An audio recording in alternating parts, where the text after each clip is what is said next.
session 5 of this video will deal with time management and stress management.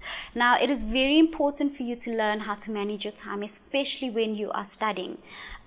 Stephen Covey has a very famous saying that the art of time management depends on the way that you think about that time, which is very interesting because think about the last hour you have and how you feel during that hour of an exam session. And then think about the hour that you take for lunch. The sort of emotions that you feel during those two times are very, very different.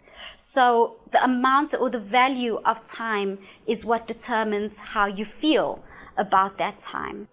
Now, tips with regards to time management that we give you when writing exams is to ask your lecturer for guidelines.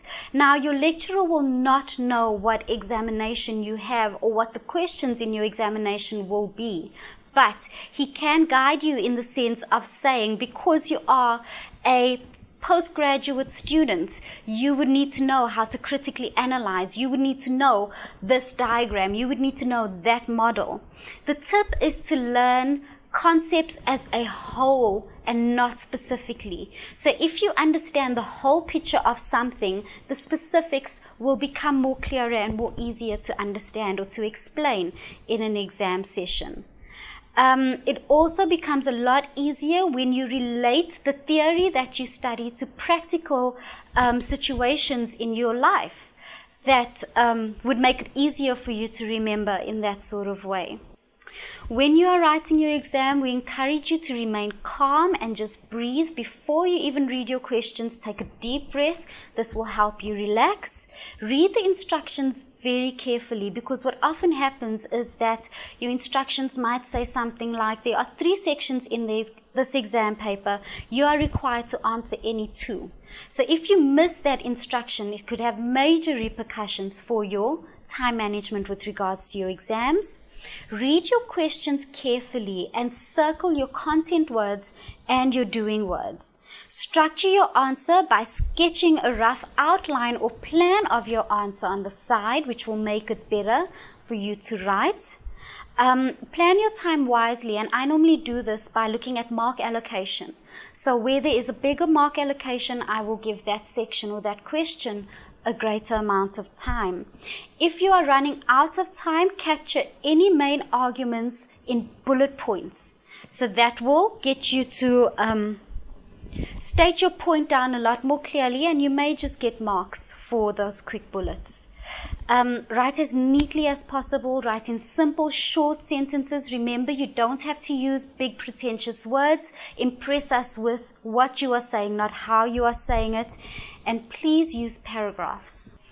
All right, and that concludes time management. We're now going to go on to stress management. Now, the funny thing about stress is that you may be stressed out and you may not be consciously aware that you are stressed out. For example, if you're driving through a stop street and a little child runs across the stop street, the next day when you drive past that stop street, you're going to stop and you're going to observe, because you're going to remember how you almost knocked that little child yesterday at that stop street. So stress lingers in you and you don't even know that it does linger in you. We've got excellent stress management techniques, individual as well as organizational, which are discussed in your study guide. But for the purposes of this session, we will only go through the individual stress management techniques. The first one is time management that we've just discussed. The second one is physical exercise. Now, when you are studying, you need to stay physically fit, or else you will get drained, your concentration will decrease. So physical exercise is very important. Deep relaxation, randomly focusing on your breathing, stretching constantly, it helps. Yoga, meditation also assists greatly. Social support, call a friend and just vent.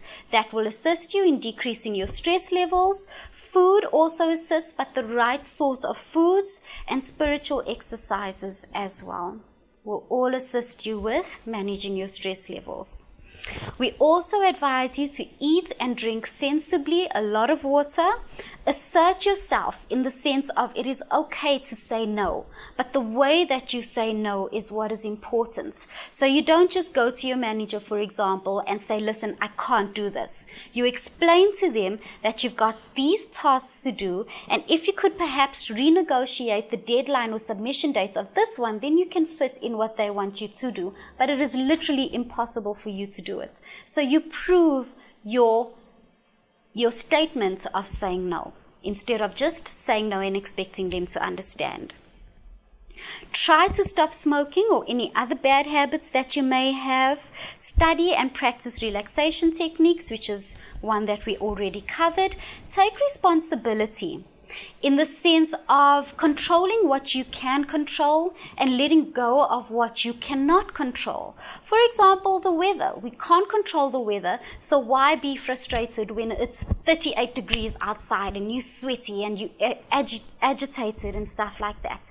Let it go. If you can't control it, let it go. Examine your values, re-examine your values, because your values change very often. For example, if I find out that I'm pregnant today, my values today will be very different to my values yesterday. If, for example, I get a new task or a new project at work, my values again today will be very different to the values I had yesterday. Your values are continuously changing. So redefine your values and try your very, very best to stick to them. Set realistic goals and expectations, and also remember that it is okay for you not to reach 100% of your goals.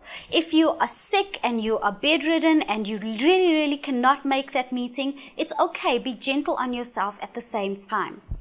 And finally, sell yourself to yourself. You can do this. You can pass your studies. You can pass this exam. You can finish this assignment and get distinctions for it. Sell yourself to yourself and keep yourself sane.